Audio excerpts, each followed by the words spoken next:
Welcome to excellence family. आज हम पढ़ने वाले हैं फर्स्ट फ्लाइट बुक का सेकेंड चैप्टर, जिसका नाम है Nelson Mandela long walk to freedom. इसको लिखने वाले ये खुद ही हैं, नेल्सन रोहिल्ला मंडेला, इनका एक फुल फॉर्म है। ओके, सो यदि आप चैनल पर नए हैं तो इसे सब्सक्राइब करना ना भूलें और साथ ही साथ वीडियो को लाइक और शेयर करना ना भूलें। सो मैं बिना देरी किए लेसन को स्टार्ट करती हूँ। अगर आपने मेरा फर्स्ट वाला लेसन नहीं देखा है, जिसका लेसन और पोयम दोनों मैंने बना दिए, तो पहले उसे आप देख लीजिएगा, फिर सेकेंड लेसन को स्टार्ट कीजिएगा। अब गाइज मैं करती हूँ इसकी शुरुआत, और सबसे पहले हम लोग क्या पढ़ेंगे, बिफोर यू रीड को डिस्कस कर लेते हैं, है ना। Before you read, apartheid is a political system that separates people according to their race. Apartheid का मीनिंग जानना बहुत ज़रूरी है। इसे बोलते हैं भेदभाव करना, जैसे काले गोरों का भेदभाव। Apartheid is a political system, ये एक पॉलिटिकल सिस्टम था, है, और ये लोगों को क्या करता है, सेपरेट करता है। सेपरेट करने का मतलब होता है अलग करता है, किसके according, according to their race, मतलब कि उनके अकॉर्डिंग कि वो कैसे हैं कैसे नहीं हैं, तो उनके अकॉर्डिंग क्या होता है, अपार्थाइड होता है, और ये एक पॉलिटिकल सिस्टम है। कैन यू से, क्या आप कह सकते हो कि which of the 3 countries named below had such a political system until very recently. अभी रिसेंट में क्या आपने कभी ऐसा सुना है कि कोई ऐसी कंट्री हो जहाँ पर अपार्थाइड किया जाता हो? तो नीचे कुछ नेम है, जैसे यूनाइटेड स्टेट ऑफ अमेरिका है, साउथ अफ्रीका है, ऑस्ट्रेलिया है।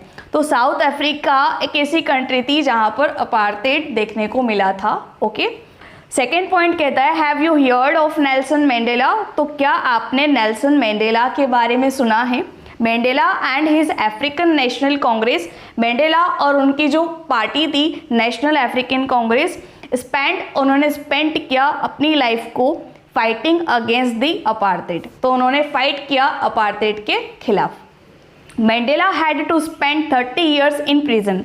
दोस्तों ये बात याद रखने वाली है, जो की पॉइंट्स आपको चैप्टर के अकॉर्डिंग लगते हैं आप उसे अपनी नोटबुक में नोट कर सकते हो, जो आपसे क्वेश्चंस पूछे जा सकते हैं एग्जाम्स में। So Mandela had to spend 30 years, Mandela ने 30 ईयर्स 30 साल गुजारे, कहाँ पर, प्रिजन में, जेल में। फाइनली क्या हुआ, डेमोक्रेटिक इलेक्शंस हुए। डेमोक्रेटिक इलेक्शंस उसे कहते हैं जहाँ पर लोग अपने मर्जी से अपना नेता चुन सकते हैं, उसे बोलते हैं डेमोक्रेटिक इलेक्शंस हुए।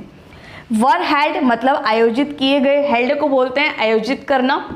इन साउथ अफ्रीका में कब किया गया, 1994, ये भी बात याद रखने वाली है। एंड मंडेला बिकेम, और मंडेला जो थे वो बने, ये वर्ब की सेकेंड फॉर्म है, स्टोरी हमारी पास में चलेगी। Okay, the first black president of new nation. तो गोरों का राज खत्म हुआ था, वाइट पीपुल्स का राज खत्म हुआ था, और फिर दोनों में समानता की गई। तो फिर उसके बाद ही लोगों ने अपने हिसाब से नेल्सन मंडेला को अपना प्रेसिडेंट चुना, और ये पहले ब्लैक प्रेसिडेंट थे साउथ अफ्रीका के। और क्या कहा गया है, in this extract from his autobiography. तो उन्होंने अपनी ऑटोबायोग्राफी में भी कहा है कि लॉन्ग वॉक टू फ्रीडम, ये इनकी बुक का नाम है। मंडेला स्पीक्स, मंडेला बोलते हैं कि about a historic occasion. Mandela एक हिस्टोरिक, ऐतिहासिक ओकेशन के बारे में बात करते हैं, अवसर के बारे में बात करते हैं, लाइक एक द इनॉग्रेशन के बारे में बात करते हैं। इनॉग्रेशन मतलब उद्घाटन, और आप ये भी कह सकते हो कि किसी नई चीज़ की शुरुआत करना, like new rules. Can you guess, क्या आप गेस कर सकते हो कि what the occasion may be. Possibility बताई जा रही है कि क्या माइट जो पास में यूज़ होता है ना, तो क्या आप गेस कर सकते हो उस ओकेशन के बारे में। कैन यू और guess with news item from BBC। तो BBC न्यूज़ के बारे में बात हो रही है, एक आर्टिकल है जो कब आया था, 10 मई 1994 को। ठीक है, अब एक आर्टिकल दिया हुआ है जो BBC न्यूज़ का है, इसे हम रीड आउट करते हैं।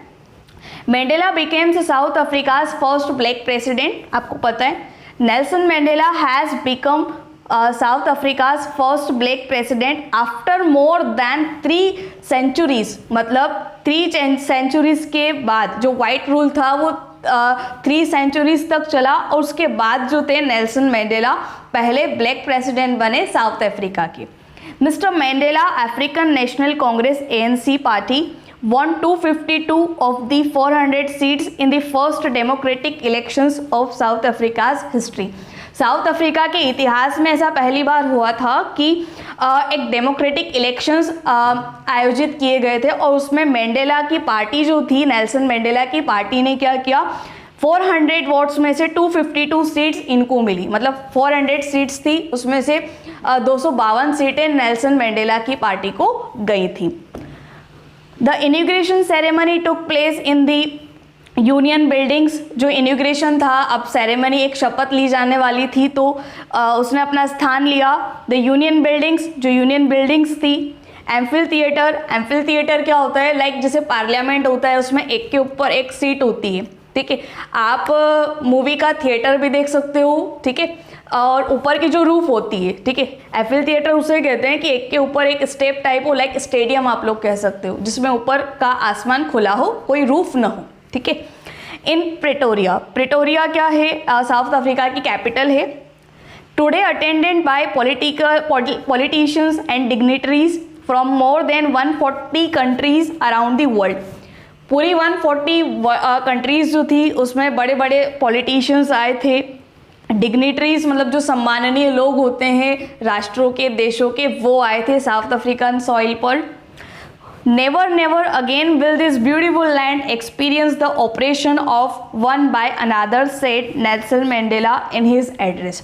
नेल्सन मंडेला ने अपने एड्रेस में कहा, क्या कहा कि never again will this beautiful land, ये जो लैंड है ये ब्यूटीफुल लैंड है और ये जो धरती है बहुत सुंदर है। एक्सपीरियंस किया है यहाँ लोगों ने operation one by another. Operation को हम बोल सकते हैं अत्याचार।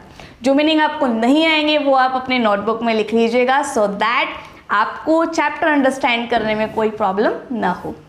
सो operation of one by another, तो ये एक ऐसी ब्यूटीफुल लैंड है जहाँ पर लोगों के द्वारा बहुत सारा अत्याचार किया गया, ये नेल्सन मंडेला ने अपने एड्रेस में कहा। नेक्स्ट मूव ऑन करते हैं। जुबिलियंट सीन्स, जुबिलियंट को बोलते हैं खुशी। ऑन दी स्ट्रीट्स, जो सड़कें थी किसकी, प्रिटोरिया की। Followed the ceremony with blacks, ये जो सेरेमनी थी यहाँ पर कौन कौन से लोग शामिल थे, blacks, whites and coloured celebrating together. Black लोग, वाइट लोग, मतलब ऑल टाइप के जो पीपल्स थे वो सेलिब्रेट कर रहे थे सेरेमनी को। More than 1 lakh South African men, women and children of all races sang and danced with joy. African जो सारे बताया गया है काउंटिंग यहाँ 1 लाख जो साउथ अफ्रीकन मेल थे, फीमेल्स थी, बच्चे थे, सभी ने उस सेरेमनी में अपना स्थान लिया और बहुत ही झूम रहे थे, डांस कर रहे थे खुशी से। फिर नेक्स्ट मूव ऑन करते हैं। क्या होता है, ये तो एक एक्टिविटी दे रखी है, इनको हम चैप्टर्स में क्लियर कर लेंगे।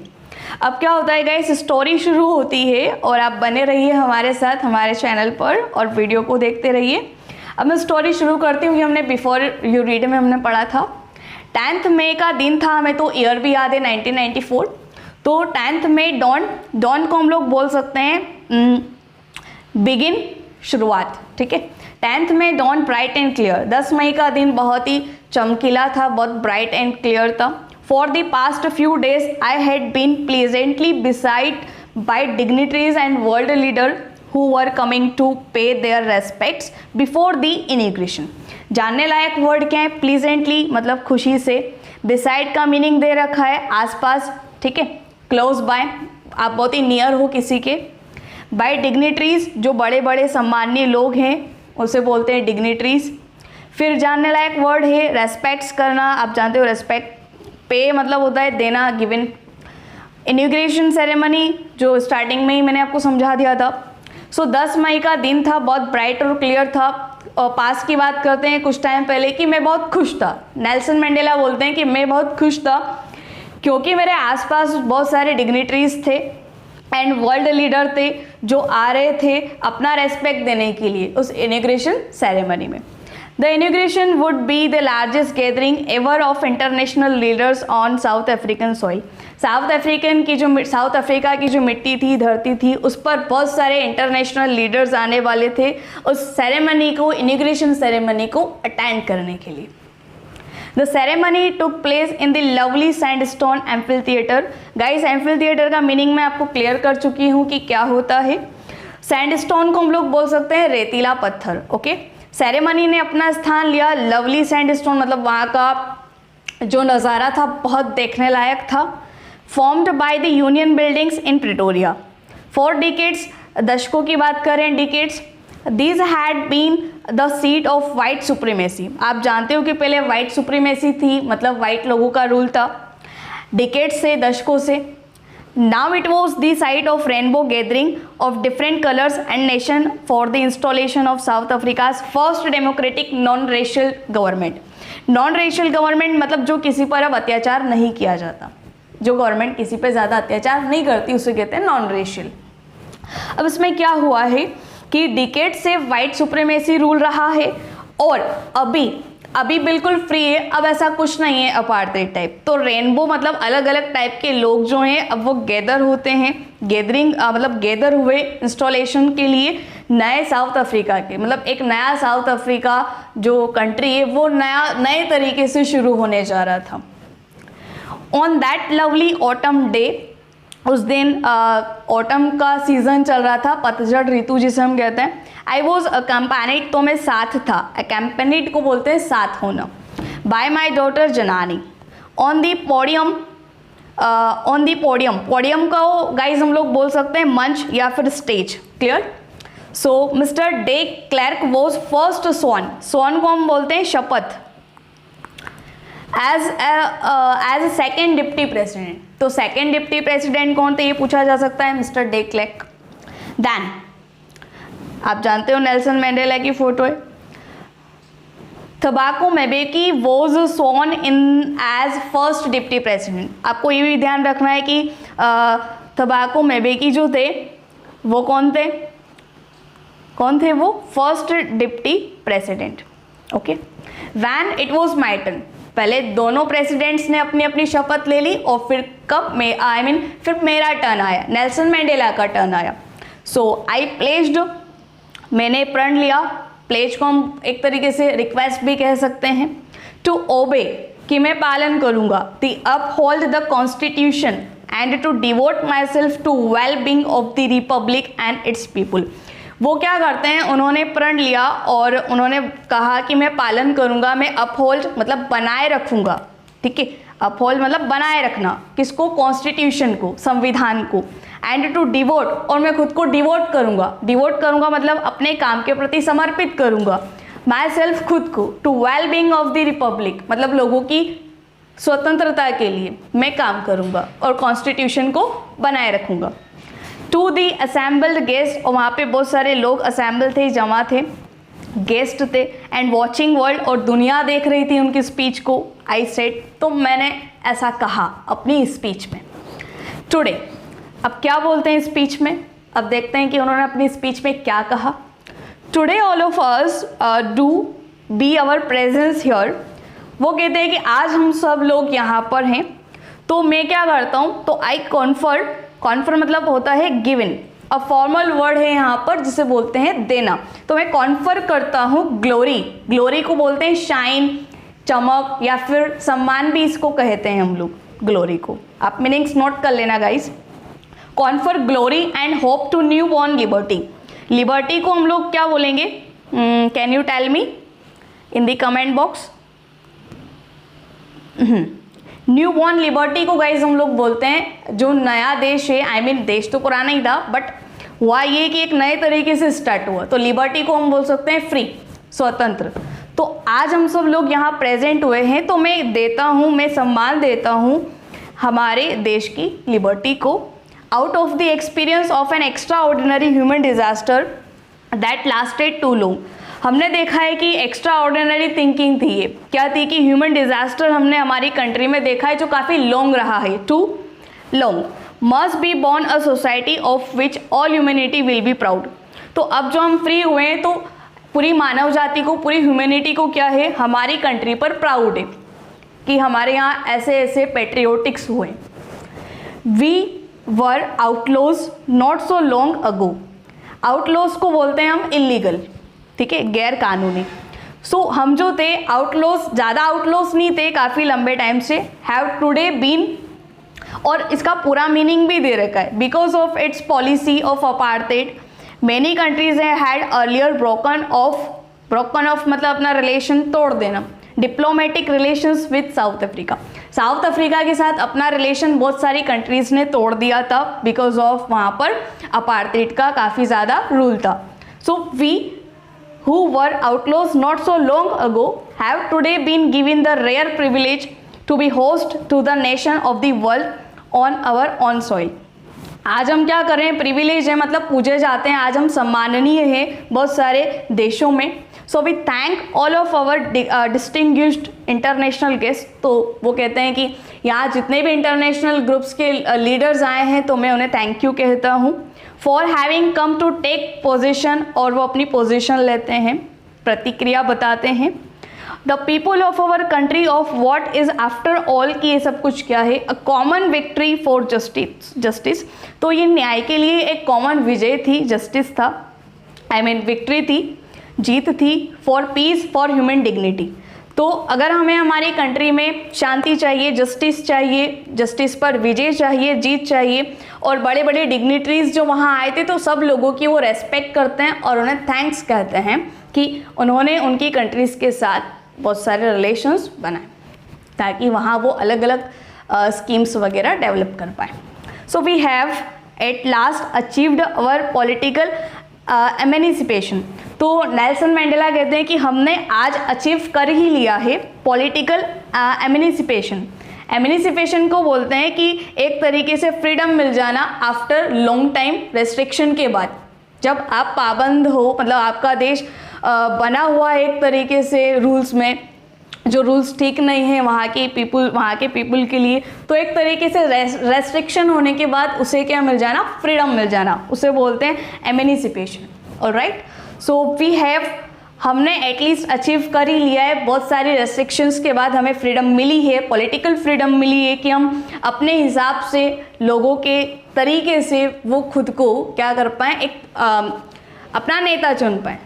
सो we pledge ourselves to liberate all our people from the continuing bondage of poverty, deprivation, suffering, gender and discrimination. Meanings जान लेते हैं.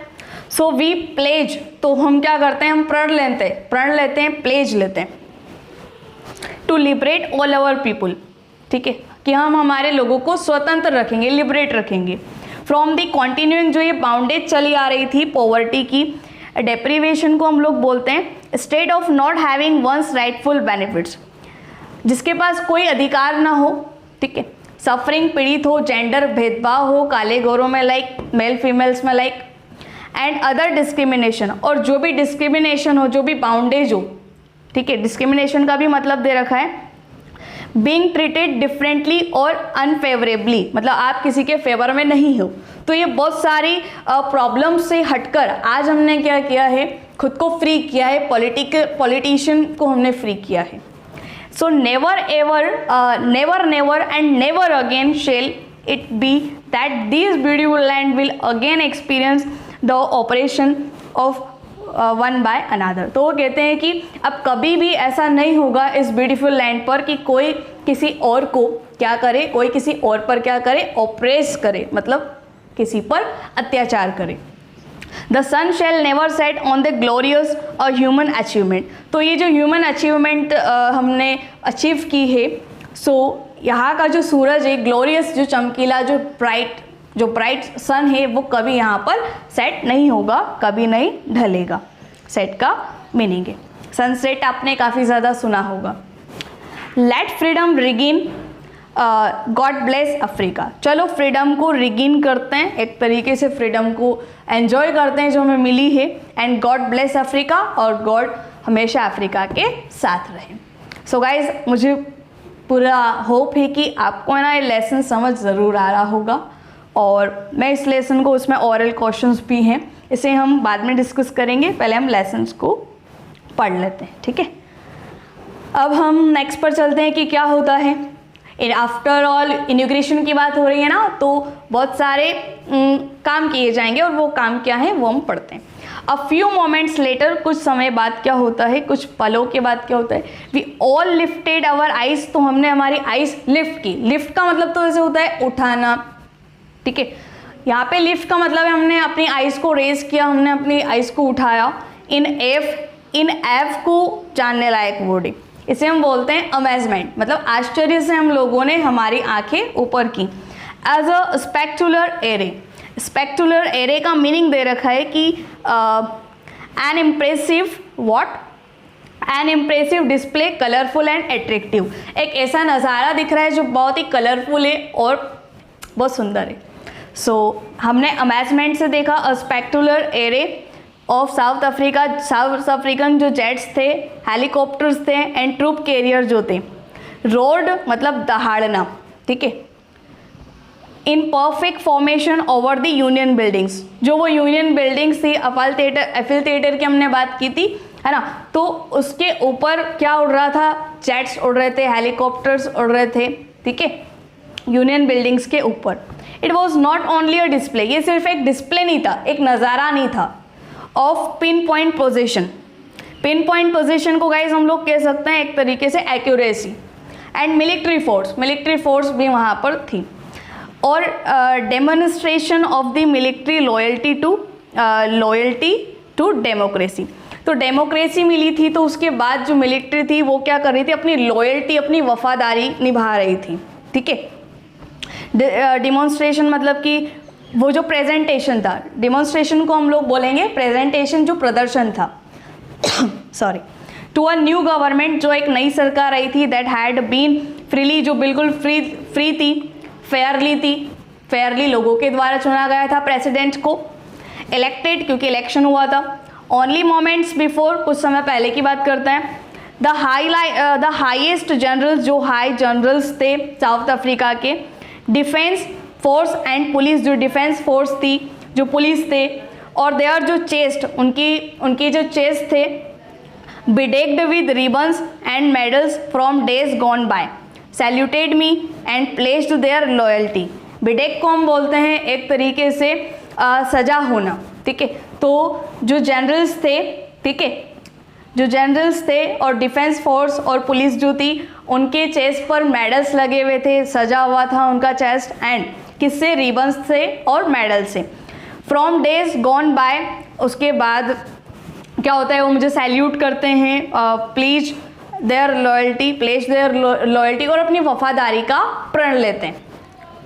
I was not unmindful, not और अनमाइंडफुल दोनों, नॉट बता रहे तो ये पॉजिटिव वे हो जाता है। So I was not unmindful मतलब मुझे कुछ आइडिया नहीं था, क्या नहीं था, कि of the fact that so many years before they would not have saluted but arrested me. वो उन्हें कुछ आइडिया नहीं था, वो कहते हैं कि कुछ ईयर्स पहले की अगर मैं बात करूं तो वो मुझे सैल्यूट नहीं करते, वो मुझे अरेस्ट कर लेते। Finally a chairman of Impala jets, finally क्या होता है, चेयरमैन ऑफ इम्पेला, चेयरमैन को क्या बोला गया है, वी आकार का, वी पैटर्न का कोई एक शेप। इम्पेला जेट्स, जेट्स का नाम है इम्पेला जेट्स, जैसे हेलीकॉप्टर होते हैं उस तरीके से। लेफ्ट स्मोक ट्रेल, वो क्या करते हैं, स्मोक करते हैं, धुआं छोड़ते हैं, अलग अलग कलर्स का, जैसे कि black, red, green, blue and gold, of new south African flag, और एक फ्लैग बना रहे थे अलग अलग कलर्स का धुआं छोड़ते हुए। जैसे अपने यहाँ पर होता है कि लाल किले पर जब भी फिर झंडा फहराया जाता है, फ्लैग फहराया जाता है, तो फिर क्या होता है कि वहाँ पर अलग अलग टाइप से प्रेजेंट किया जाता है ताकि देश का गौरव बढ़े। फिर क्या होता है, द डे वो सिम्बलाइज फॉर मी, जो दिन था वो मेरे लिए प्रतीक बन गया, किसका, the playing of two national anthems, वो दिन उनके लिए बहुत अच्छा था। सिम्बलाइज एक प्रतीक के तौर पर, एक मेमोरी के तौर पर उन्हें याद आता है। वो कहते हैं कि दो नेशनल एंथम्स जो थे वो प्ले किए जा रहे थे, and vision of white singing, जो वाइट लोग थे वो उनका नेशनल एंथम क्या था, Nkosi Sikelel Africa, and blacks जो थे वो गा रहे थे Die Stem, the old anthem of the republic, जो ओल्ड एंथम था। अल्दो हालांकि क्या होता है, that day neither group knew the lyrics of the anthem they once despised, despised को बोलते हैं हेट, नफरत करना, घृणा करना।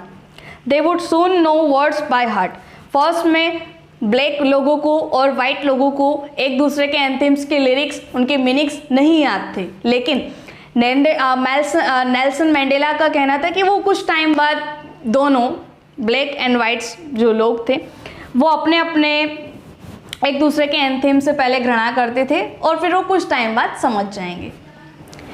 On the day of inauguration I was overwhelm, जब इनिग्रेशन का डे था तो मैं बहुत ज़्यादा ओवरवेल्म था।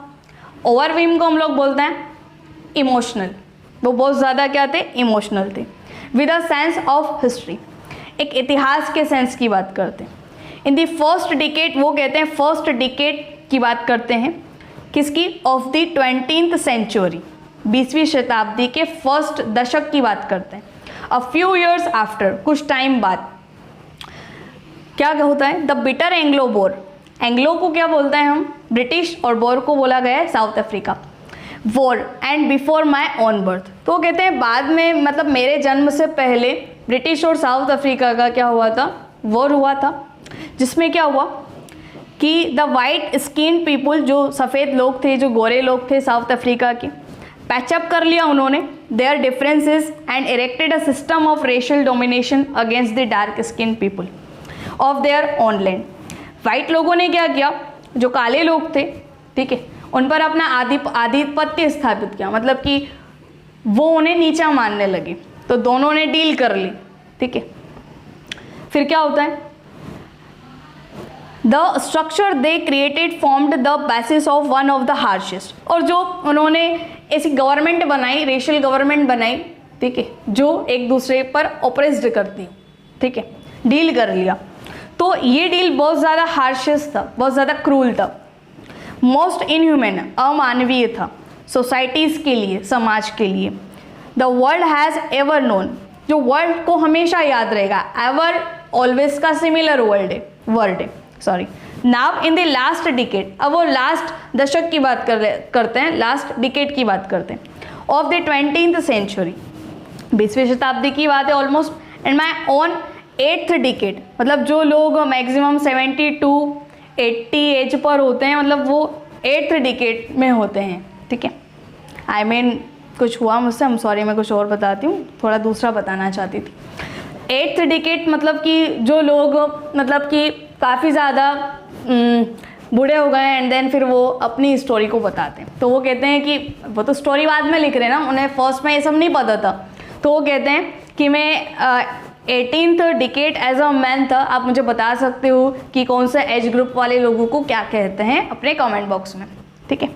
दैट सिस्टम हैड बीन, और ये जो सिस्टम था ओवरटर्न फॉर एवर, इसको हमेशा के लिए ओवरटर्न कर दिया गया। ओवरटर्न को वो हम क्या बोलते हैं, एक तरीके से बदलाव ला दिया गया, ठीक है। ओवरटर्न मतलब बदल दिया गया, फॉर एवर, हमेशा के लिए। And replaced by one that recognized, और पहचाना गया the rights and freedom of all peoples regardless, regardless मतलब किसी की बिना परवाह किए, the colour of their skin. मतलब कुछ टाइम बाद ऐसा समय आया कि इस डील को फिनिश कर दिया गया और सारे राइट्स और फ्रीडम लोगों को दे दिए गए। That day come about through the unimaginable sacrifices of thousands of people. क्या हुआ, वो जो दिन था, वो दिन आया था, हालांकि अनइमेजिनेबल सेक्रीफाइसेस किए गए, मतलब जो किसी ने इमेजिन ना किया हो, जो किसी ने सोचा ना हो, उस तरीके से सेक्रीफाइस किए गए थाउजेंड्स ऑफ माई पीपल, मेरे लोगों के द्वारा।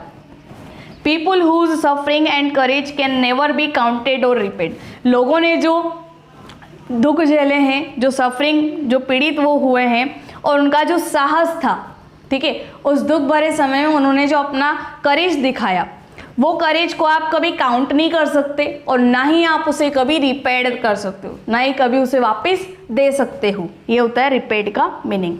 आई फेल्ट दैट डे, तो मुझे ऐसा लगा, क्या लगा कि as I have on so many other days I was simply the sum of all those African patriots, patriot को बोलते हैं देशभक्त, who had gone before me. तो वो कहते हैं मेरे सामने अगर मैं सब चीज़ों का सम भी करूँ तो अफ्रीकन जो पैट्रियोटिक्स थे वो बहुत ही करेजियस थे, मतलब कि बहुत साहसी थे और उन्होंने बहुत सारे दुख झेले थे फ्रीडम पाने के लिए। That long and noble line ended, फिर वो अपनी लाइन को मतलब अब तो वो एंड हो गए, ये बात हो रही है गाइज। नोबल लाइन एंडेड का मतलब है यहाँ पर कि वो जो पैट्रियोटिक्स थे अब उनकी डेथ हो चुकी थी, मतलब अब वो जिंदा नहीं थे, ठीक है। And now began again with me, और वो नहीं कर पाए थे तो अब ये मेरे थ्रू हुआ। आई वॉज पेंड, तो मैंने बहुत सारा दुख, मुझे दुख था। आई वॉज पेंड कि that I was not able to thank them, कि मैं उन्हें थैंक्स नहीं दे पाया।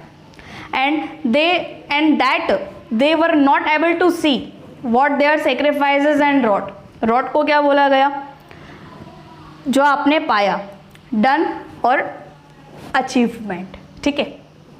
सो क्या होता है, अब मैं आपको बताती हूँ कि आई वॉज पेंड, तो मुझे बहुत ही दुख हुआ कि मैं उन्हें थैंक्स नहीं कर पाया, और अब वो वैसे एबल भी नहीं है, देखने में सक्षम भी नहीं है।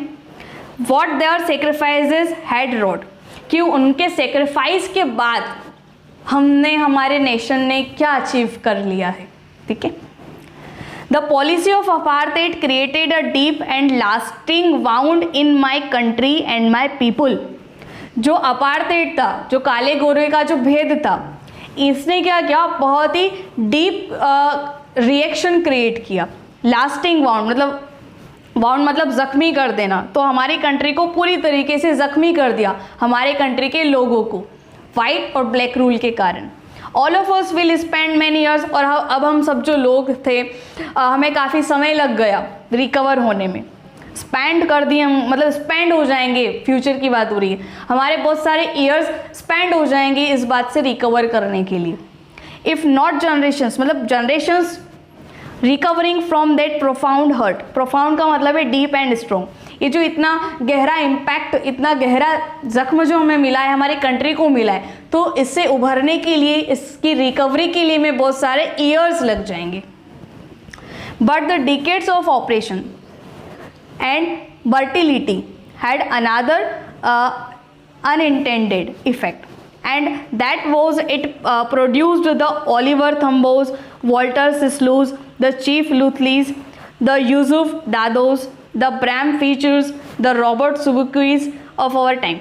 बताया गया कि ये सारे लोग थे जो हमारे टाइम पर पेट्रियोटिक्स हुए, देशभक्त हुए। मैं इस लाइन को बताना भूल गई, sorry. But the decades of operations, बहुत सारे दशकों तक हम पर अत्याचार हुआ, ब्लैक पर। एंड फर्टिलिटी हैड अनदर, और दूसरों के द्वारा राज भी किया गया। अनइंटेंडेड, ऐसा कोई इरादा नहीं था, बट फिर भी ऐसा हुआ था उनके साथ। बताया गया कि ये सारे बहुत पैट्रियोटिक्स थे। आप पिक्चर में भी देख सकते हो किसका नाम क्या है, ठीक है। Man of such extra ordinary, ये जो मैन थे एक्स्ट्रा ऑर्डिनरी थे। एक्स्ट्रा ऑर्डिनरी से मेरा मतलब है इनके पास बहुत सारी खूबियाँ थी। ये करेजियस थे, मतलब इनके पास बहुत सारा साहस था, मोटिवेटेड थे, और बहुत सारे दुखों को इन्होंने झेला, तो बहुत कुछ ज़्यादा इनके पास एक्स्ट्रा ऑर्डिनरी था। स्टोरी मूव ऑन करती हूँ guys.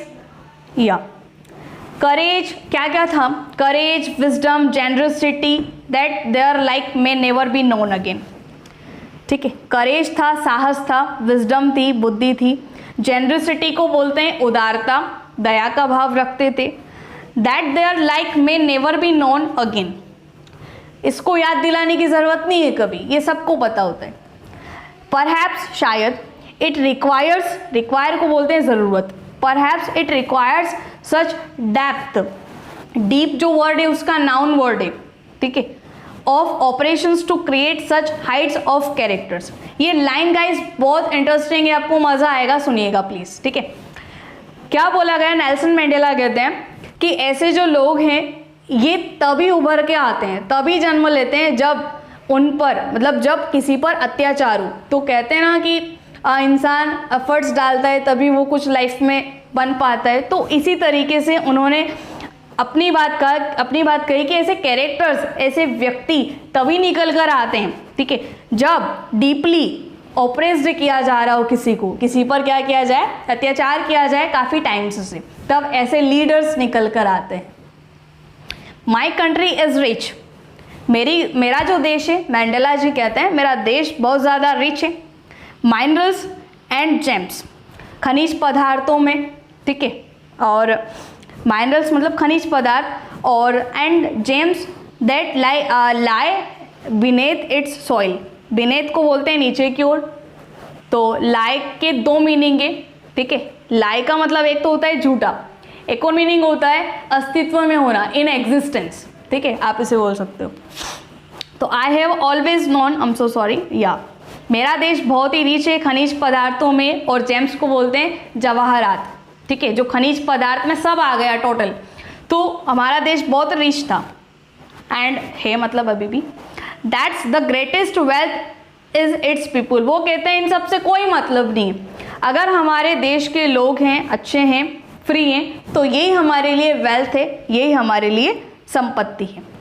फाइनर and truer than the purest diamond, actually अगर सही तौर पर फाइनर मतलब ठीक तरीके से, बेहतरीन तरीके से अगर मैं बात करूँ, फाइनर का मतलब होता है बेहतरीन, ये एक डिग्री है, कॉम्परेटिव डिग्री यूज हुई है ट्रूअर और फाइनर में, और प्योरेस्ट यहाँ पर सुपरलेटिव डिग्री यूज हुई है, ठीक है। तो वो कहते हैं कि इनों से कुछ नहीं होता, अगर हमारे देश के लोग फ्री हैं, ठीक है, तो यही हमारे लिए एक सच्ची अमानत है, दौलत है, तो यही हमारे लिए प्योर डायमंड्स है। It is from these comrades in the struggle that I learn the meaning of courage, ये जो साथी थे, ये जो साथी हैं जिन्होंने स्ट्रगल किया, that I learn the meaning of courage, तो मैंने इनसे ही सीखा साहस होता क्या है। टाइम एंड अगेन, बार बार मैंने समय के अनुसार देखा है कि I have seen, I mean देखा है कि मैन और वीमेन जो हैं रिस्क बेयर करते हैं, रिस्क लेते हैं, and give their lives for an idea, और अपनी लाइफ को कुर्बान कर देते हैं एक आइडिया के लिए। आई हैव, फिर देखते हैं, sorry, I have seen man stand up, मैंने देखा है कि जो लोग हैं, प्लूरल है मैन, तो वो खड़े रहते, स्टैंड अप रहते हैं, टू अटैक्स, जब उन पर अटैक किया जाए, वार किया जाए, हमला किया जाए, एंड टॉर्चर, और उन्हें टॉर्चर किया जाए मानसिक शारीरिक तौर पर किसी भी तरीके से, without breaking, showing a strength and resilience that defies the imagination.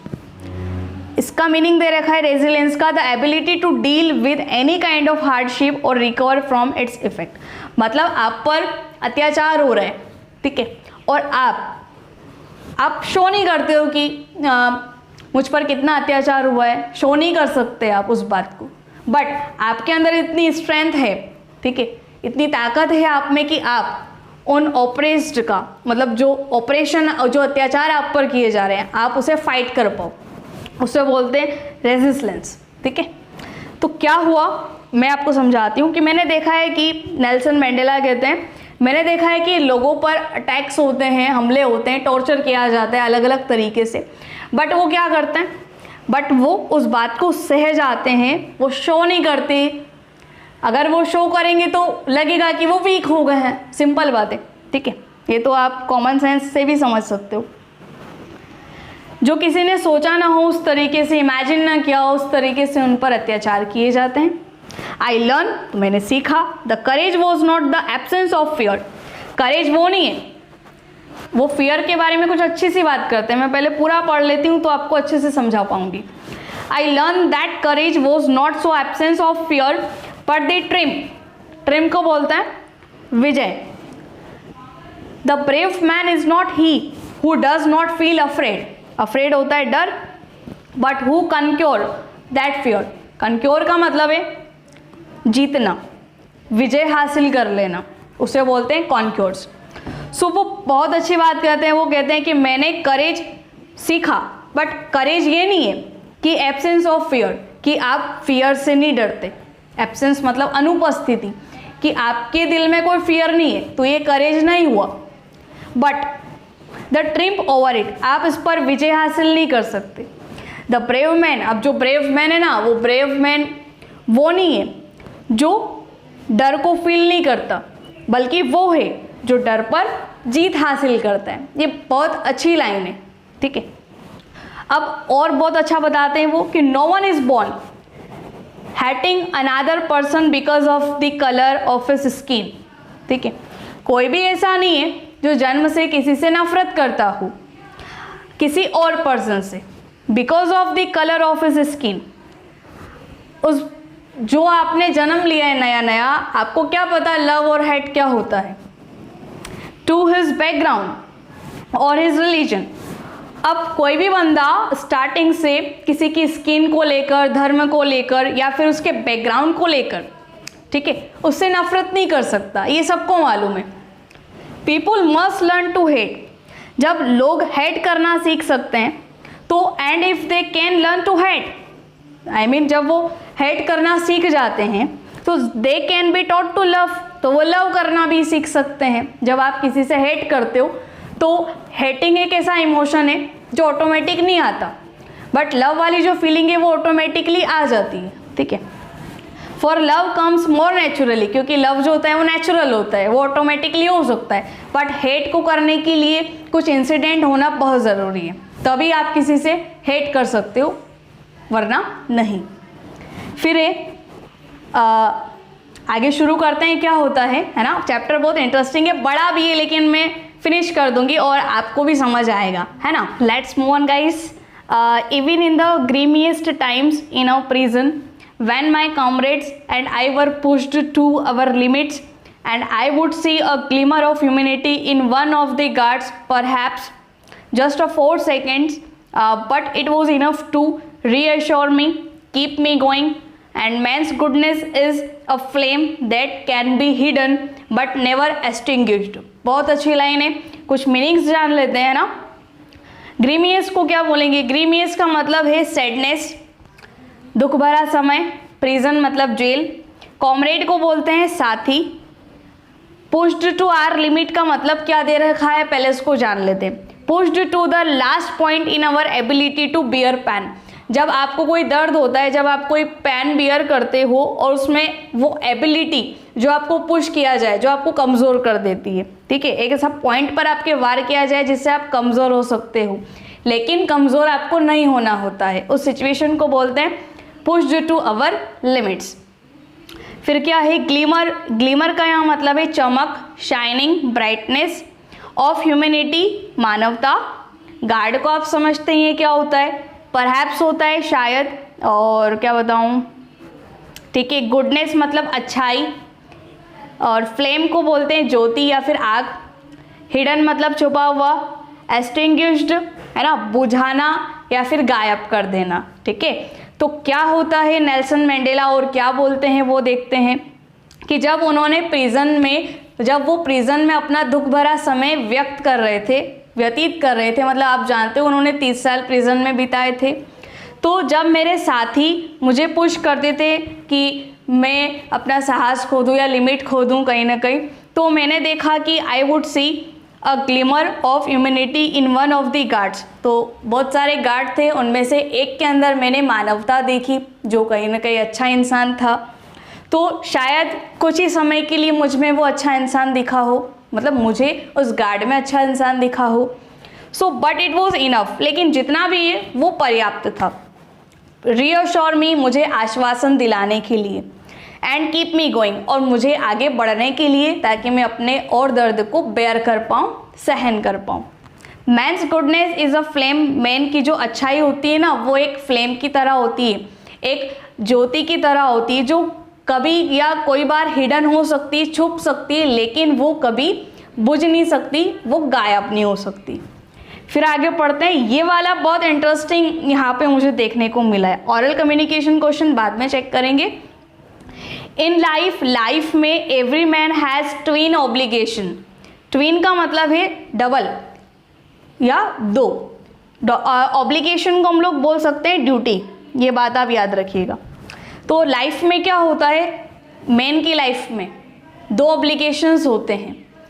अब पहला ऑब्लिगेशन होता है उसकी फैमिली के लिए, पेरेंट्स के लिए, वाइफ के लिए और बच्चों के लिए। दूसरा ऑब्लिगेशन होता है लोगों के लिए, उसके देश के लोगों के लिए, कम्युनिटी, समाज के लिए और उसकी कंट्री के लिए। तो नेल्सन मंडेला क्या कहते हैं कि कोई भी जो मैन है उसके 2 कर्तव्य होते हैं, 2 ड्यूटी होती है। पहला तो अपने घर और परिवार के प्रति, दूसरा समाज, समुदाय के लोगों के लिए और देश के लोगों के लिए उसकी रेस्पॉन्सिबिलिटी होती है, ड्यूटी होती है। इन अ सिविल को हम बोलते हैं सभ्य, और ह्यूमन को आप बोल सकते हो मानवीय व्यवहार, ठीक है। तो सिविल और व्यवहार की कुछ बात करते हैं, क्या करते हैं देखते हैं। जो सोसाइटी होती है, Each man is able to fulfill those obligations according to own inclination and abilities. ठीक है, ऑब्लिगेशन समझ गए, duty, according to inclination. Inclination मतलब होता है नेचुरल टेंडेंसी टू बिहेवियर. कोई भी व्यक्ति अपने व्यवहार के आधार पर कोई भी काम कर सकता है ना. तो इच मैन इज एबल, कोई भी जो मैन है, इच मैन मतलब एवरी मैन क्या है, एबल है, टू फुलफिल मतलब फुलफिल कर सकते हैं, वो पूर्ण कर सकते हैं अपने आप में ऑब्लिगेशंस को. अब क्या है, वो उसके एबिलिटी पर और उसके बिहेवियर पर डिपेंड करता है, क्या वो दोनों कर्तव्य एक साथ निभा सकता है वो man. But in a country like south Africa, जैसे मेरी country south Africa, it was almost impossible. तो ये बिल्कुल असंभव वाली बात है फॉर अ मैन के लिए, ऑफ माई बर्थ, जैसे मैं ही हूँ, मेरा जो जन्म हुआ, and colour to fulfil both those obligation. जैसे कि साउथ अफ्रीका में ऐसा करना इम्पॉसिबल है, वो भी कलर डिस्क्रिमिनेशन के साथ. In south Africa a man of colour who attempted to live as a human being was punished and isolated. Isolated का मतलब होता है अलग रखना, सेपरेट रखना किसी भी व्यक्ति को. ठीक है, जैसे कोविड टाइम पे होता है. सो क्या हुआ कि साउथ अफ्रीका में कोई भी जो मैन है, अगर उसका कलर ब्लैक होता है, काला होता है वो, क्योंकि वहाँ अपार्थाइड काफ़ी ज़्यादा था, तो उस मैन को क्या करना पड़ता था, उसको पनिश किया जाता था और उसे कहा जाता था आप अलग रहो.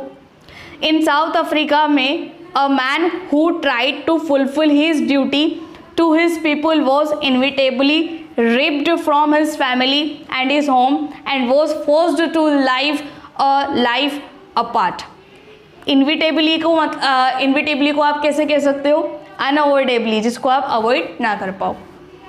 तो एक जो मैन होता है वो कोशिश करता है फुलफिल करने की, उसकी ड्यूटी जो बनती है उसके लोगों के प्रति, वो उसे अवॉइड भी नहीं कर सकता. लेकिन जो ब्लैक पीपल होते थे वहाँ के, तो उसे बोला जाता था, उसे राइप्ड किया जाता था, कहीं ना कहीं अलग सेपरेट होने की बात कही जाती थी उसको, कि वो घर से अलग रहे, अपनी लाइफ को अकेले जिए, अपार्ट जिए. ठीक है, उसे फोर्स किया जाता था कि आप सबके साथ मिलजुल कर नहीं रह सकते, काफ़ी ज़्यादा पाबंदियाँ लगी हुई होती थी. और ट्विलाइट एग्जिस्टेंस, ट्विलाइट किसे बोलते हैं, कि जो संध्या का, शाम का जो समय होता है उसे कहते हैं ट्विलाइट. तो ट्विलाइट एग्जिस्टेंस जब वो मौजूद होता है, ट्विलाइट ऑफ सीक्रेसी, सीक्रेसी को बोलते हैं सीक्रेट लाइफ, एक अलग ही अपना जीवन जियो आप. एंड रेबिलियन मतलब एक ऐसे व्यक्ति की तरह जिसका लाइफ में कोई इम्पोर्टेंस नहीं है ना. तो क्या मीनिंग निकलता है कि जब शाम के समय आपको बोला गया कि बिल्कुल शाम के समय की बात नहीं है एग्जैक्ट, ये रिलेट किया जा रहा है कि बिल्कुल आपकी लाइफ में अंधेरा भी नहीं है, उजाला भी नहीं है, मतलब लाइफ बहुत अच्छी नहीं चलेगी आपकी साउथ अफ्रीका में जब आप अपार्थाइड का रूल जब वहाँ पे कायम हो तब. I did not in the beginning choose to place my people above my family. First में उन्होंने शुरुआत किया कि वो फैमिली को इम्पोर्टेंस दे, but in attempting to serve my people, लेकिन वो अपने लोगों की, अपने देश के लोगों की भी कहीं ना कहीं सेवा करना चाहते थे. तो आई फाउंड दैट, मैंने पाया कि I was prevented from fulfilling my obligations as a son, as a brother, या एज अ फादर, या एज अ हस्बैंड. ठीक है, तो आई वॉज प्रिवेंटेड, तो मैं नहीं कर पाया. प्रिवेंट का मीनिंग होता है रोकथाम करना कहीं ना कहीं. तो मुझसे दोनों काम एक साथ नहीं हो पाए. पहले उन्होंने सोचा कि वो फैमिली पर ध्यान दे, तो फिर जब उन्होंने सोचा कि मैं लोगों की भी कहीं ना कहीं सेवा करूं, तो वो दोनों ऑब्लिगेशंस को फुलफिल नहीं कर पा रहे थे. तो जैसे कि वो एक बेटे के तौर पर थे, एक भाई के तौर पर थे, एक फादर के तौर पर थे, कहीं ना कहीं एक हस्बैंड के तौर पर थे, तो वो दोनों एप्लीकेशंस एक साथ नहीं कर पा रहे थे. कोई भी बंदा नहीं कर पाएगा. फिर आगे क्या है, I was not born with a hunger to be free. मेरा जो जन्म है ना, वो शुरू से मैं भूखा नहीं था फ्री का, मतलब मैं शुरू से मुक्त के लिए भूखा नहीं था. I was born free. उन्हें पहले ऐसा लगता था कि वो फ्री थे, फ्री इन एवरी वे, सब तरीके से, दैट आई कुड नो, जितना मुझे पता था. Free to run in the field near my mother's hut, उनकी मम्मी की जो झोपड़ी होती थी उनके आसपास फील्ड में घूमना, है ना, रन करना, दौड़ना, sorry. To swim in the clear stream, जो साफ धाराएं हैं वहाँ पर नहाना, स्विम करना, तैरना. And that through my village, जो मेरे विलेज से होकर गुजरती थी वो धाराएं जहाँ वो तैरते थे। Free to roast million under the stars and ride the broad backs of slow moving bulls, जो बल्स होते थे, सॉरी बुल्स, जो बैल होते थे उनको चलते हुए देखना। स्टार्स के नीचे की भी बात करते हैं वो, roast mealies under the stars. Roast mealies का मतलब है, मिलीज क्या होता है, ज्वार होती है, ठीक है, जो साउथ अफ्रीका की ज्वार होती है, इसका मतलब है। तो वो स्टार्स के नीचे रोस्ट को आप समझते हैं जैसे ब्रेड रोस्ट करते हैं इस तरीके से। तो वो क्या देखते थे कि ज्वार भी पकी हुई है, स्टार्स हो रखे होते हैं उस वक्त। फिर वो देखते हैं आगे कि जो बैल हैं वो भी स्लो मूव कर रहे हैं यहाँ से वहाँ। As long as I obeyed my father and abided by the customs of my tribe. तो मैंने क्या किया, मैंने पूरी तरीके से मेरे फादर के रूल्स को, उनकी आज्ञा का पालन किया, अबाइडेड किया, फॉलो किया मैंने। अबाइड को बोलते हैं फॉलो करना। And I was not trouble by the laws of man और गॉड। मुझे कोई प्रॉब्लम भी नहीं थी, मैं कोई दुविधा में भी नहीं था कि नियम, मैन के नियम क्या होते हैं, लोगों के नियम क्या होते हैं, जैसे ब्लैक पीपल के रूल्स क्या होते हैं मुझे नहीं पता था, और गॉड के रूल्स क्या होते हैं ये भी मुझे नहीं पता था। जब वो बच्चे थे ना तब की बात हो रही है। फिर it was only when I begin to learn that my boyhood freedom. लेकिन मुझे धीरे धीरे पता चलता है शुरुआत में कि जो मेरे बॉयहुड टाइम है फ्रीडम का, वॉन एन इल्यूजन, कहीं ना कहीं उनमें भ्रम पैदा हो गया कि यार एक्चुअल में मेरी ये फ्रीडम तो है ही नहीं। When I discovered as a young man, और जब मैं एक यंग मैन जब मैं बना तो मैंने डिस्कवर किया कि that my freedom had already had been taken. तो मेरी जो फ्रीडम है वो मुझसे पहले ही ली जा चुकी है। That I began to hunger for it. I hope guys आपको यहाँ तक समझ आया हो, कहाँ तक, that I began to hunger for it. आगे शुरू करते हैं। At first as a student, जैसे कि नेल्सन मंडेला जब एज अ क्या थे, एज अ स्टूडेंट थे, तो I wanted freedom only for myself. तो उन्हें ऐसा लगता था कि फ्रीडम ओनली मुझे चाहिए। The transitory freedom of being able to stay out of at night. Transitory का क्या मतलब है, नॉन परमानेंट, या फिर आप इसे कह सकते हो टेम्पररी। तो उन्होंने क्या बोला कि I wanted freedom only for myself, the transitory freedoms of being able to stay out at night, read what I pleased and go where I chose। Word meaning chose का मतलब होता है चुनना, जो सेकेंड फॉर्म है verb की। Pleased का मतलब है यहाँ पे खुशी या आनंद। तो उन्हें लगता था कि फ्रीडम सिर्फ मुझे, मेरे लिए ही चाहिए, ठीक है, चाहे कैसी भी हो, टेम्पररी हो या ना हो, मतलब टेम्पररी ही हो। ऐसे वो जब बच्चे थे ना तो उन्हें ज़्यादा पता नहीं था स्टूडेंट लाइफ में। तो फिर उन्होंने बोला कि मैं जहाँ चाहूँ वहाँ जा सकता हूँ, अपनी विश हो। तो कहीं ना कहीं अपार्थाइड मुझे इससे रोक रहा होता है। तो as a young man in Johannesburg, फिर वो जब यंग मैन हो जाते हैं तब उनकी थिंकिंग क्या होती है अपार्थाइड के बारे में वो जानते हैं। तो जब वो यंग मैन हुए जोहान्सबर्ग में, तो I yearned for the basic and honorable freedoms of achieving my potential, of earning my keep, of marrying and having a family, and freedom not to be obstruct in a lawful life। lawful life का मतलब है नियम जिसमें भरे पड़े होते हैं वो जिंदगी जीना। और मीनिंग बता देती हूँ। यान का मीनिंग आप नोट कर सकते हो, इसे बोलते हैं हम लोग क्या, डिज़ायर। यान का बेसिकली मीनिंग होता है डिज़ायर। ओके, सो आई यान for the basic and honourable freedom. मेरा डिज़ायर था कि मुझे एक सम्माननीय फ्रीडम, ऑनरेबल फ्रीडम मुझे मिले, ऑफ अचीविंग माई पोटेंशियल, जो मेरे कुछ करने की क्षमता को बनाए रखे, potential power, of earning my keep, और मैं अपनी लाइफ में कुछ अर्न कर पाऊँ, जैसे कि मैरिंग, शादी हो, एंड हैविंग अ फैमिली, एक फैमिली हो। The freedom not to be obstruct in a lawful life, और जो फ्रीडम हो, ठीक है, ऐसी फ्रीडम मिले, ऐसी फ्रीडम मुझे ना मिले जो मुझे वापस से ऑब्स्ट्रक्ट कर ली जाए, मुझसे वापस छीन ली जाए, और ना ही एक लॉफुल लाइफ मिले। तो वो भी लाइफ में सब कुछ करना चाहते थे sorry. But then I slowly saw, जब मैंने धीरे से देखा कि that not only was I, सिर्फ मैं नहीं, सिर्फ मैं फ्री नहीं हूँ, but my brothers and sisters were not free. सिर्फ मैं फ्री नहीं हूँ, उनका ऐसा कहना है कि मेरे भाई बहन भी फ्री नहीं है। Okay, I so that it was not just my freedom, ये सिर्फ मेरी फ्रीडम की बात नहीं थी, दैट वॉज कर्टेल्ड। कर्टेल्ड का मतलब है रिड्यूस, रिड्यूस को बोलते हैं कम करना, डिक्रीज, ठीक है। But the freedom of every one who looked like I did, सभी लोग चाहते थे कि जैसे कि अगर मुझे फ्रीडम मिल रही है तो उन्हें भी फ्रीडम मिले, तो सबका डिज़ायर था कि सब फ्री हो जाए, लेकिन कदम कोई नहीं उठाना चाहता था। And that is even the hunger for my own freedom became the greater hunger for the freedom, मतलब इसी वजह से जो मेरी जो भूख थी किसके प्रति, फ्रीडम के प्रति, तो वो फ्रीडम बन गई एक ग्रेटर हंगर के तौर पर। अब उन्हें ऐसा लगने लगा कि मैं मेरे लिए ना करूं, अब सबके लिए मैं लड़ूं, किसके खिलाफ, अपार्थाइड के खिलाफ। तो एक ये बहुत बड़ा मेजर रोल प्ले करने लगा अपार्थाइड उस टाइम पर। आगे क्या होता है, ऑफ माई पीपुल, तो वो मेरे लोगों के लिए, आई मीन उनका कहना था कि मैं अपने लोगों के लिए अपार्थाइड के खिलाफ लड़ूं।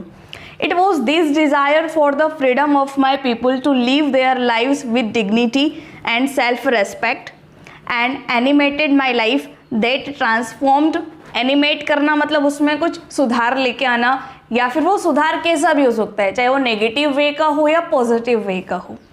That transformed को गाइस बोल सकते हो आप बदल देना।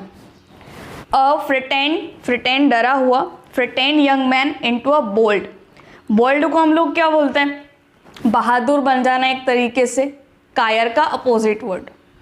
That drove a law abiding attorney, law abiding attorney का मीनिंग है एक, पहले वो लॉयर हुआ करते थे, टू बिकम अ क्रिमिनल, एक क्रिमिनल बन गए, दैट टर्न और बदल गए, अ फैमिली लविंग हस्बैंड से एक ऐसे मैन जिसके पास कोई होम नहीं है, that forced a life loving man to live like a monk, और एक मॉन्क की तरह रहने लगे। सो गाइज इसका मतलब क्या समझ आया, उनका ये डिज़ायर हो गया था कि फ्रीडम उनको अपने लोगों के लिए चाहिए थी, एंड उनको फ्रीडम अगर मिल जाती तो वो अच्छे से डिग्निटी, सम्मान के साथ और इज़्ज़तदार लोगों की तरह जी पाए। और यही कारण था कि उन्होंने पार्टीज़ भी ज्वाइन की थी, अफ्रीकन पार्टीज़। एंड उसके बाद भी क्या हुआ कि इस तरीके से जब उन्होंने आवाज़ उठाई तो उसके बाद उनकी लाइफ चेंज हो गई, एनिमेटेड हो गई, बदल गई। किससे, एक फ्रिटेंड, एक डरा हुआ यंग मैन था, वो आज बोल्ड हो गया, अच्छा बन गया। That drove a law abiding attorney to become a criminal, एक लॉयर से वो क्रिमिनल बन गए, that's it. And that's turn a family loving husband, एक फैमिली लविंग हस्बैंड से वो बन गए एक criminal. And that turn a family loving husband, आपको ये लाइन समझ आ गई है ना, जिसके पास एक घर नहीं है। And that forced a life loving man to live like a monk, और मजबूर हो गए, फोर्स हो गए, है ना, अपनी लाइफ जीने के लिए, कैसी लाइफ, साधु वाली लाइफ जीने के लिए। I am no more virtuous, virtuous का मतलब होता है रियलिटी, जिसे हम बोल सकते हैं actually. So I am no more virtuous और self sacrificing than the next man, and but I found that I could not even enjoy the poor and limited freedoms I was allowed when I knew my people were not free। Clear है line, but meanings बता देती हूँ क्या है। Find की second form होती है found, जिसका मतलब होता है खोजना या फिर पाना। फिर आप कह सकते हो लिमिटेड फ्रीडम, फ्रीडम क्या है, लिमिटेड है। आई वॉज अलाउड, अलाउड का मतलब होता है एक्सेप्टेड, एक्सेप्ट किया जाना, परमिशन देना एक तरीके से। I knew my people, clear है ये तो, ठीक है, यहाँ से तो मुझे बताना है। देखो, I am no more virtuous, वो कहते हैं कि ठीक है मैं रियलिटी में नहीं था, मुझे नहीं पता मैंने कितने सेल्फ सेक्रीफाइसिंग किए, किसकी तुलना में, जो आने वाले मैन हैं उनकी तुलना में। बट आई फाउंड दैट, लेकिन मैंने पाया कि जब मेरी इस तरीके की लाइफ एनिमेटेड हुई थी, मैं लाइक मॉन्क हो गया, मेरे पास घर नहीं था, वॉट एवर जो सिचुएशन उनके पास आई थी, ठीक है, तो I could not even enjoy the poor, मैंने एक गरीब के तौर पर भी अपनी लाइफ को कभी एन्जॉय नहीं किया। एंड चाहे मेरे पास लिमिटेड फ्रीडम ही क्यों ना हो, तो आई वॉज अलाउड, तो मैंने सब चीज़ को अलाउड किया। When I knew my people were not free, जब मुझे पता था कि जब मेरे लोग फ्री नहीं थे। आगे बढ़ती हूँ। फ्रीडम इज़ इनडिविजिबल, सबको पता है फ्रीडम क्या है, इनडिविजिबल है, अदृश्य है। And the chain on any one of my people, chain का मतलब यहाँ पर क्या है, चेन्स चेन कड़ियाँ होती है ना, बंधा हुआ होना, तो चेन यहाँ पे वर्ड क्या बताएगा, बंधा हुआ होना। So the chains on every one any one of my people were the chains on all of them, the chains on all of my people were the chains on me. Clear बात उन्होंने बोली है। क्या बोला है, बहुत अच्छी line है कि जो चेन है मतलब जिन लोगों ने हमारे लोगों को बांध रखा है, इसमें जैसे कि वाइट लोगों का रूल था तो ब्लैक लोगों के रूल ने क्या कर रखा था, मतलब वाइट लोगों के रूल वाले ने क्या किया, ब्लैक वाले के रूल्स पर फॉलो किए। ठीक है, सिंपल बात इतनी सी है कि वहाँ अपार्टमेंट था, काले गोरों में भेद होता था, तो गोरे लोग काले लोगों को ज़्यादा परमिशन या एक्सेप्टेंस नहीं देते थे किसी भी कामों के लिए। तो हुआ क्या कि जो लोग किसी पर भी अत्याचार करते तो समझ लेना वो बंधे हुए मुझसे। या फिर एक सिंपल सी बात इन्होंने बोली है कि the chains on any one of my people, मेरे लोगों को जिसने बंदी बना रखा है, were chains on all of them, उसने उन पर भी बंदी बना रखा है, मतलब सब लोगों को बना रखा है।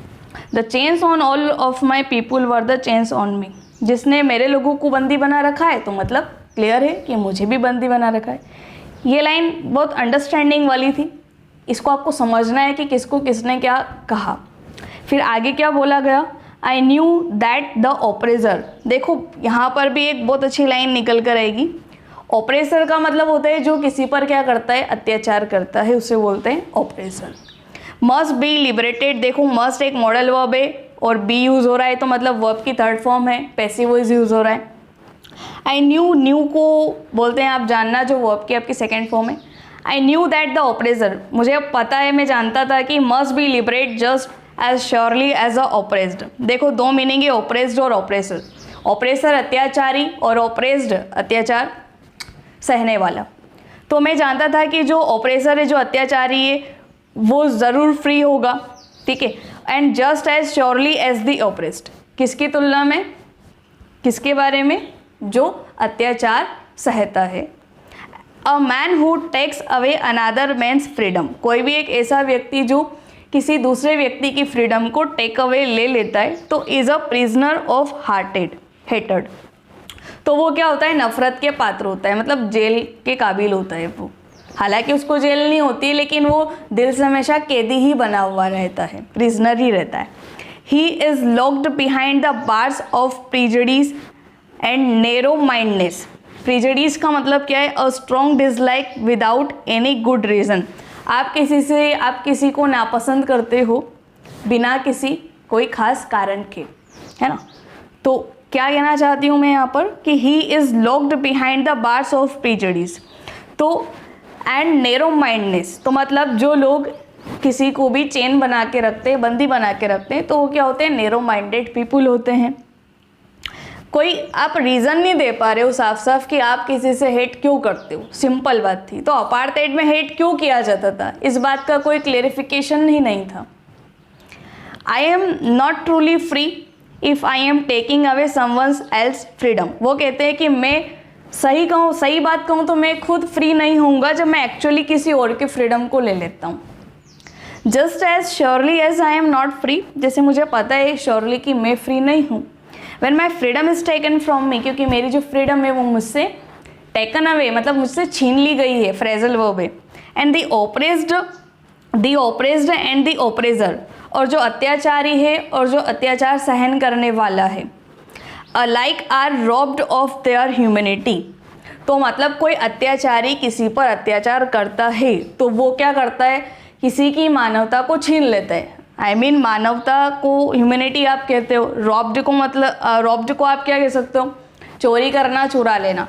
तो मतलब कोई एक बंदा अगर दूसरे पर क्या करता है, अत्याचार करता है, तो उसने मानवता का कहीं ना कहीं हनन कर दिया है। That's it. तो गाइज आई होप दैट आपको वीडियो पसंद आया हो और ये चैप्टर ज़रूर समझ आया हो, नेल्सन मंडेला वाला लॉन्ग वॉक टू फ्रीडम। थोड़ा लेंदी चैप्टर था, बड़ा था, लेकिन समझने लायक था। होप आपको समझ आया हो। सो अगर कोई डाउट आपके होते हो तो आप कमेंट बॉक्स में पूछ सकते हो, I will definitely answer you. So next video में मिलते हैं। Take care, love you all.